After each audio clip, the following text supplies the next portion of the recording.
Hello students, welcome to Legacy IAS Academy. In today's video, we are going to discuss about a very interesting concept that has emerged in recent times, earlier in the European Union and now in the Australia.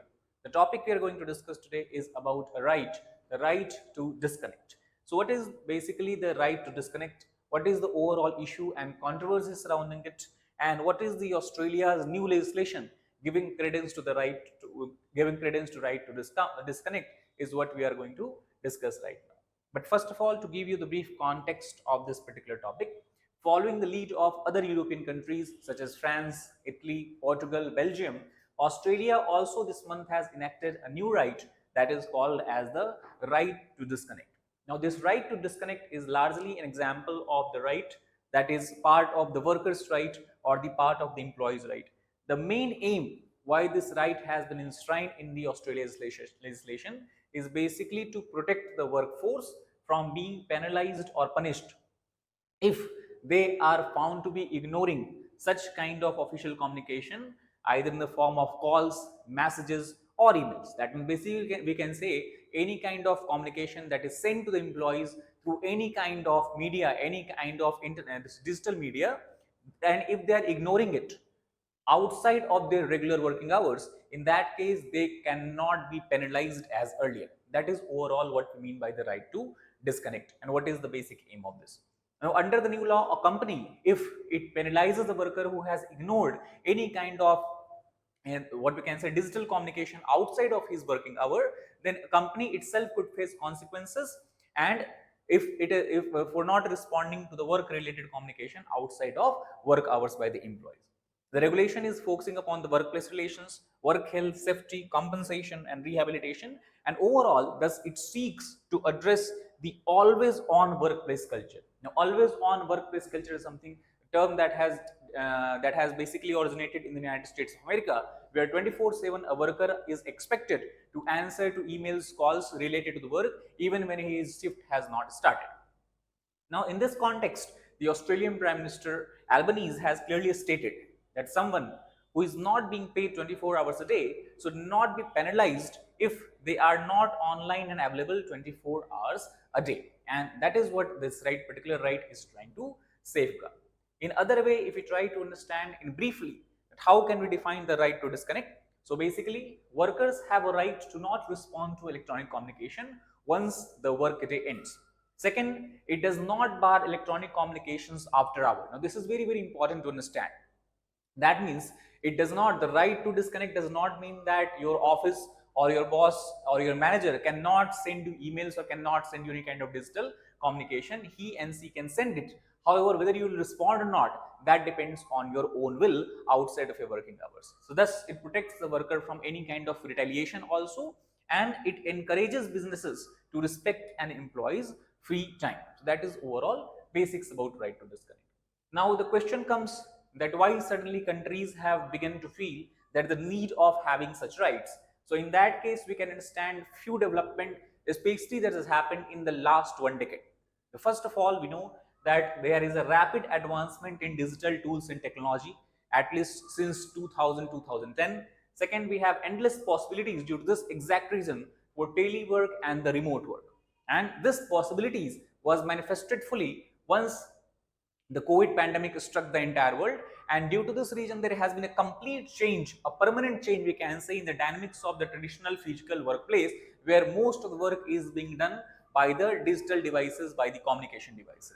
It is precisely because of this reason, and also we know that during the COVID pandemic, many of the companies, many of the organizations shifted their employees to the work from home culture. Now, this work from home culture, when it extended for such a long duration of time, it has basically led to a struggle in the employee's life, which they are facing in maintaining the boundaries between their personal as well as professional lives. And the availability creep, again another term that we can see that has developed due to this kind of cultural development, we can see, is basically defined as the pressure that is felt by employees to be constantly available to perform their work duties. And this overall, the availability creep and always on work kind of culture that has developed in last 1 decade, and especially that has basically become a major issues after COVID-19 pandemic, is the reason behind the envisioning of such a right, that is right to disconnect.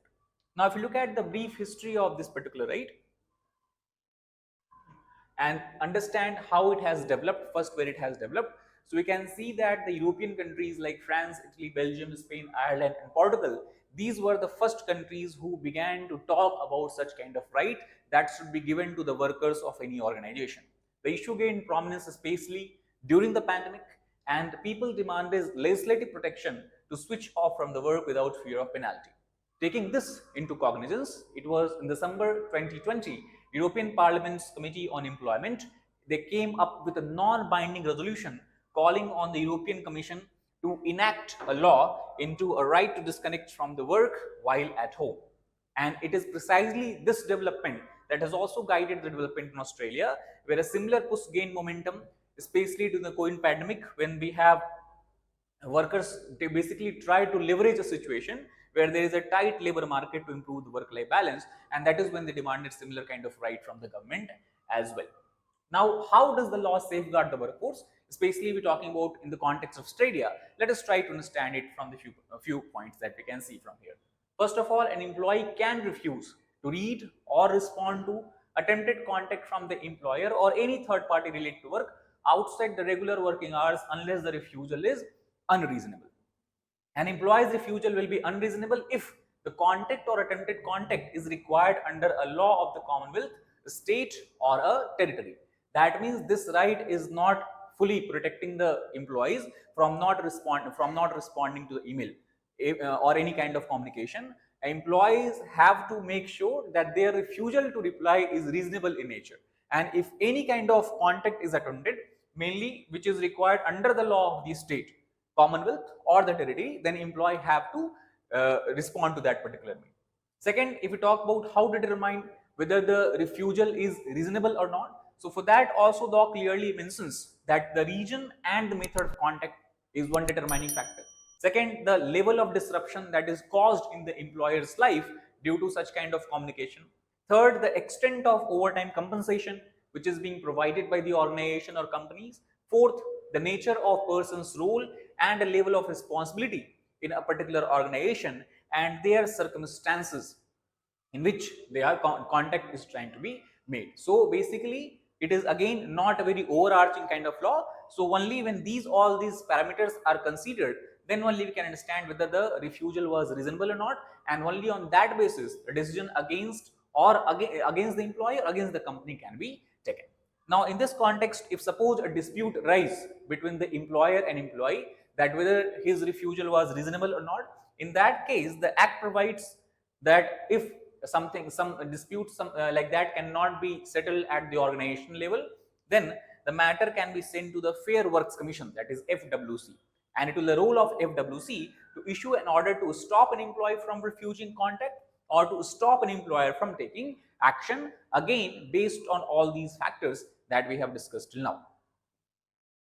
Now, why there is a backlash against this law both in the European Union as well as Australia, that we can understand from these few points. First of all, the organization clearly states that the law provides for a compensation or a fine, basically you can say fine of up to Australian dollar 18,000 for violations of the law. That is something that the organization is not ready to accept.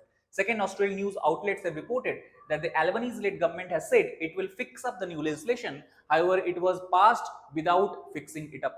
Third, the Business Council of Australia, they also have criticized this particular legislation and it has termed it as a disappointing and anti-business. The Australia Chamber of Commerce and Industry also has opposed this law, calling this law is not a good law, it is kind of botched law, and raising concerns about the provision of criminal sanctions against employer is something that is against the interest of any particular business. Overall, most of the business organizations are saying that government has not deliberated upon these particular law. They have not taken into consideration the demands and the overall perspective of employer and employees, and they have just rushed through this botched legislation, especially the criminal sanctions against employers who breach the botched right to disconnect provisions. Rushed to Parliament is set to become proclaimed Australian law, and thus the Australian Chamber of Commerce says the government decided to push the bill through today without removing the criminal element. That was their main demand. That means what we can say, the major concern or the major backlash is because of the inclusion of the criminal component of the criminal component in the law, which the businesses can be charged with if they violate the right to disconnect. Now we have talked about Australia, Europe. Now what about India? Do we have any kind of similar law, or does India have any plan in the future to enact such law? In this context, we can understand the government has never actually at the central level or even at the state level tried to enact such kind of legislation. However, in 2018, the National Congress Party leader Supriya Sule has proposed a similar law that was again reproposed in 2022. That we can say multiple times such kind of law has been proposed. That means the law was brought to parliament in the form of private members bill in year 2018. However, it was lapsed. Again, the bill was brought in 2022, but still no action has been taken on this particular law. Now, in this particular bill, if you try to understand what is the salient features, so the private members bill has demanded the need to respect the personal life of the employee. Second, it has asked to enshrine right to disconnect as a way to reduce stress and ease tension. And third, it also has asked government to come up with digital detox center which will provide digital detox counseling services to the people who are continuously working throughout the day and night via digital devices. Also, if we talk about the joint manifesto that was presented in Maharashtra by the NPC Congress party, it also has clearly stated a promise to implement the right to disconnect as well as a 5-day work week if it comes into power. So overall, as we can see, in India, we did not have such a huge development in this area, but still a private members bill was brought and few political parties are talking about that. So obviously down the line, we cannot ignore the possibility of such or similar laws being enacted in India as well. So that is all about this particular video. I hope you understood about the overall concept of right to disconnect and why it is in particular news. Thank you very much.